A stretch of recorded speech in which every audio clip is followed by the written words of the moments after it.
नमस्कार, राम राम। आप देख रहे हैं पहाड़ी एक्सप्रेस। मैं हूं बीएस राजपूत। इस वक्त हमारी टीम जम्मू पलोड़ा में वार्ड नंबर 59 में खड़ी है और यहाँ के हमारे साथ जो लीडर कैंडिडेट है यहाँ खड़े, इनसे जो बातचीत करते हैं। सर, आपका हार्दिक अभिनंदन है पहाड़ी एक्सप्रेस न्यूज के अंदर। सर, धन्यवाद जी, आपका भी।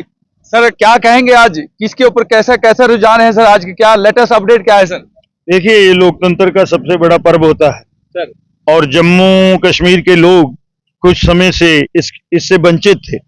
5.5 साल के बाद यहाँ पे, ऐसे तो 10 साल के बाद यहाँ पे असेंबली की इलेक्शन हो रही है, लेकिन 5.5 साल जो थे वो ड्यू थी।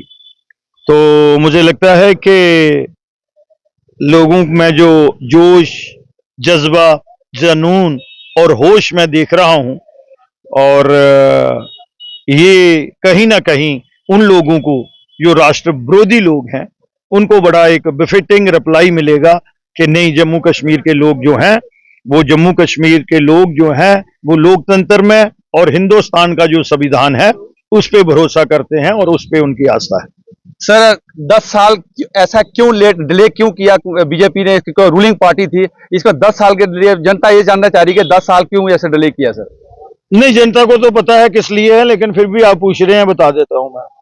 देखिए, एक तो 370 और 35 से जो एक बहुत बड़ी दीवार बना के रखी हुई थी, और कहीं ना कहीं ये कश्मीर सेंट्रिक पार्टी जो थी हमेशा कहती थी एक्सेशन हुआ है, मर्जर नहीं हुआ है, वो भी कंडीशनल हुआ है। हालांकि वो टेम्परेरी एक प्रोविजन था, और टेम्परेरी प्रोविजन जब वर्ड टेम्परेरी इस्तेमाल हो जाता है तो वो परमानेंट नहीं हो सकता। लेकिन यहाँ एक उन्होंने लोगों की साइकी जो थी वो डेवलप कर दी।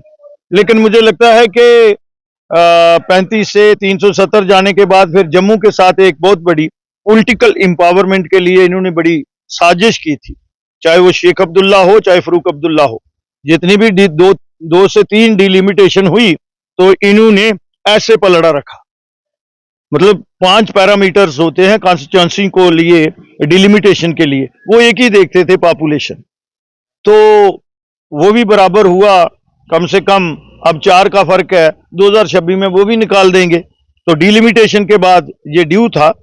तो जब अब समय आया तो जनरल इलेक्शन के बाद इमीडिएटली हमारी सरकार ने और इलेक्शन कमीशन ने इलेक्शन अनाउंस कर दी, और लोग जो है पूरे मन से और तन से और धन से भी जो है वो भारतीय जनता पार्टी को आशीर्वाद दे रहे हैं।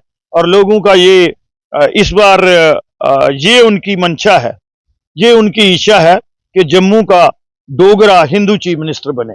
सर, जहां तक इंडिया अलायंस का कहना है कि 60 से 65 सीटें इंडिया अलायंस ले रहा है और बीजेपी का भी सपना दूर दूर तक नहीं देख सकता है, इसको ऊपर क्या कहेंगे? जनता ये भी कहना है। मैं तो उनको गुपकार अलायंस बोलता हूं, और गैंग भी है वो, क्योंकि तमाम लोग कहीं ना कहीं इम्प्लीकेटेड हैं। तो इसलिए मैं उस बात में नहीं जाना चाहता। वो कहेंगे कि हमने 90 ले ली, तो आप लोग मान जाएंगे 90 ले ली, या हम कहें कि ये तो रिजल्ट 8 को ही पता लगेगा। लेकिन फिलहाल सर, आपका क्या रुझान है कि आपकी कितनी सीटें आ सकती हैं जम्मू कश्मीर के अंदर? 50 से ज्यादा। 50 प्लस? जी सर, अगर नहीं आई तो क्या रिप्लाई करोगे पब्लिक को आप? नहीं, आप आ जाना, फिर आपको जवाब दूंगा। पहले क्यों कहूं? आप आ जाओ, फिर जवाब देंगे। सर, अनएम्प्लॉयमेंट देखा बहुत ज्यादा जम्मू कश्मीर में, काफी हाई लेवल में बढ़ गया है। तो इसके अगर सरकार आती है तो क्या इसको कोई यूथ को कोई बेनिफिट मिलेंगे? सर, मुझे लगता है आपने हमारा संकल्प पत्र नहीं पढ़ा, वो पढ़ लेना। उसमें हमने संकल्प पत्र में जनता विश्वास नहीं करती है। सर, संकल्प पत्र तो एक राजनीतिक मुद्दा होता है, तो राजनीतिक मुद्दा वोट लेकर के फिर नेता जब जीत जाते हैं तो जनता का कहना है कि वो वापस मिलते नहीं है। सर, नहीं, ये हमारी पार्टी में कथनी और करनी में कोई फर्क नहीं है। माननीय नरेंद्र भाई मोदी पे लोग विश्वास करते हैं, और भारतीय जनता पार्टी पे भी जनता जनार्दन जो है विश्वास करती है, इसीलिए तीसरी बार उनको जो है विश्वास दिया है। संकल्प पत्र की आप बात किया सर, आपने संकल्प पत्र के अंदर क्या जरूरत पड़ी है कि सरकार इंडिया गवर्नमेंट की सरकार इतनी पावरफुल में है तो वो पहले काम क्यों नहीं करता? अभी संकल्प पत्र की क्या जरूरत पड़ी? सर, देखिए भैया, मुझे लगता है कि आप भी जो हैं सवाल का उचित जवाब चाहते हैं, और लेकिन आप सवाल उचित नहीं कर रहे हैं। मैनिफेस्टो होता है, इसीलिए संकल्प पत्र, और भारतीय जनता पार्टी उसको संकल्प पत्र कहती है। तो मैनिफेस्टो हर 5 साल के बाद आता है, और हर पार्टी का आता है। जिसका आपने इंडी पिंडी का नाम लिया उनका भी है कोई, लेकिन उसमें क्या लिखा है वो भी आप स्टडी कर लेना। उसमें ये लिखा है कि 2000 जनता ने कर लिया स्टडी से सारा। मैं आपसे आपको कह रहा हूं, सुनने की हिम्मत रखिएगा। सुनने की हिम्मत रखिएगा ना, जब मुझसे सवाल पूछ रहे हैं। तो मैं ये कह रहा हूं कि आप उनको उसको पेज नंबर 21 जो नेशनल कॉन्फ्रेंस का मैनिफेस्टो है उसको पढ़िएगा, जिसमें उन्होंने शंकराचार्य जी को तख्ते सुलेमान कह दिया है। लोगों को वो आस्था के साथ उन्होंने आगाज किया है। फिर उन्होंने हरि पर्वत को भी कहा है कोई मारन। फिर उन्होंने कहा जितने टेररिस्ट और मिलिटेंट्स जेल में बंद हैं अनकंडीशनल उनको रिलीज करेंगे। तो ये तो उनका मैनिफेस्टो है, और फिर 1-1 करोड़ रुपया उनको देंगे। हम संकल्प पत्र में जो लोगों की डे टू डे की, तो आपने भी बोला सर फास्ट ट्रैक लगाएंगे, फास्ट ट्रैक पहले क्यों नहीं लगा, अभी फास्ट ट्रैक की क्या जरूरत पड़ी सर इलेक्शन के दौरान? कहाँ लिखा है हमने? आपने भी लिखा है, आपने भी, आपका एडवर्टाइजमेंट चल रहा है कि हम फास्ट ट्रैक लगा करके जो भी जेल में बंद कर रखे हैं उनको बहुत जल्दी उनको दिलाएंगे, जस्टिस दिलाएंगे। आप अपना रिकॉर्ड स्टेट करिएगा। स्टेट करके ही पूछ रहे हैं मुझे पहले स्टडी करिएगा फिर सवाल पूछिएगा। हमारी पार्टी जो है वो टेररिस्ट के बिल्कुल खिलाफ है। हम उनको कानून के मुताबिक उनको जो है हमारी संकल्प पत्र में है सर, आपके आरके एफएम में एडवर्टाइजमेंट चल रहा है कि आपने कहा है उसके अंदर के हम फास्ट ट्रैक रखेंगे और जो जल्दी जस्टिस करेंगे। Sorry be professional.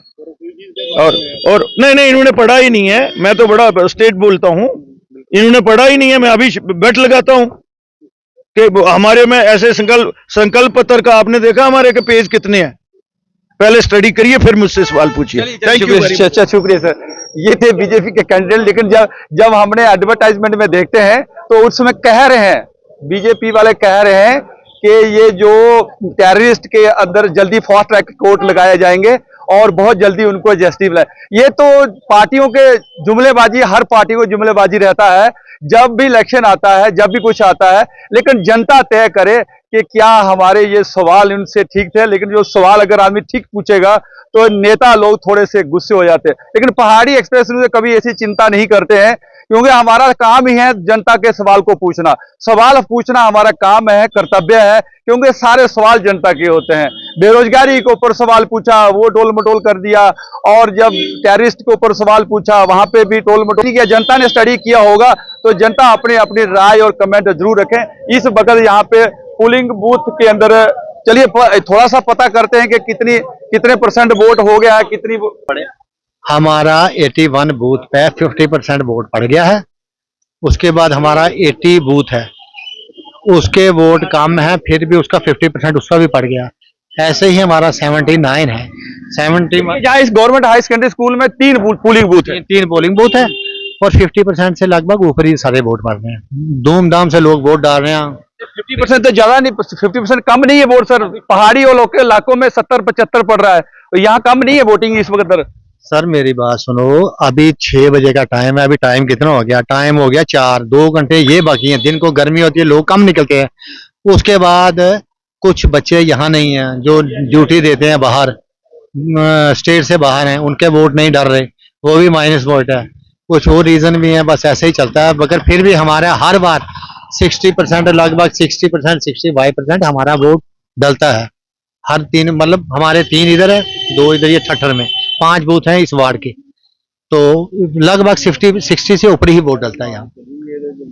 चलिए शुक्रिया। इनका कहना है कि इस वक्त तक तो वोटिंग प्रतिशत जो है बहुत कम है, 50 के लगभग है, लेकिन अभी टाइम 4 बजे है, तो अभी 2 घंटे बकाया है। तो 2 घंटे के बाद शायद 70 के करीब इनका कहना है कि यहाँ 3 polling booth government high secondary school top Ploda के अंदर 3 पोलिंग बूथ है, और 3 पोलिंग बूथ के अंदर यहाँ से 100 मीटर क्या है।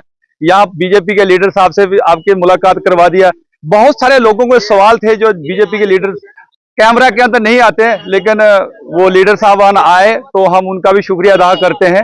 और आगे नेक्स्ट पड़ाव में फिर चलते हैं, वहां आपको स्थिति बताते हैं कि वहां की क्या स्थिति है। वहां अगर ये कैमरामैन के साथ जाओ। नमस्कार, जय हिंद।